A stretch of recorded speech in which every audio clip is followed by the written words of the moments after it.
আমি বুলবুলি, বুলবুলির পাঁচমিশুলিতে আপনাদের সকলকে সুস্বাগতম। অনেকদিন বাদে কবিতা আবৃত্তির মাধ্যমে আপনাদের সকলের কাছে হাজির হলাম। নারী, রবীন্দ্রনাথ ঠাকুরের লেখা নারী। মানুষ কেন বলে মোদের নারীর নিজস্ব নাই কিছু? আমি তো দেখি জগৎ চলে নারীর পিছু পিছু। বাপের ঘরের লক্ষ্মী আমি, স্বামীর ঘরে অন্নপূর্ণা, ছেলের ঘরে জননী আমি ছাড়া সংসার অসম্পূর্ণা। আমার থেকে আপন করতে আর কি কেউ পারে? বাপের ঘরকে ছেড়ে এসেও পরকে মাঝি ঘরে। গোত্র থেকে গোত্রান্তর যদিও আমি হই, তবু যেন জননী রূপে সকল রূপ কুশল।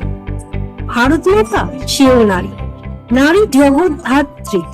নারী হলো এ জগতের সবার জন্মদাত্রী। পুরুষতান্ত্রিক সমাজটাই পুরুষকে বড় করে। জেনে রেখো সেই পুরুষকেই নারী গর্ভে ধারণ করে। মহাকাল আমার পদতলে সাহিত্য চিরকাল, আমি ছাড়া এ জগৎ সংসার সবই হবে অচল।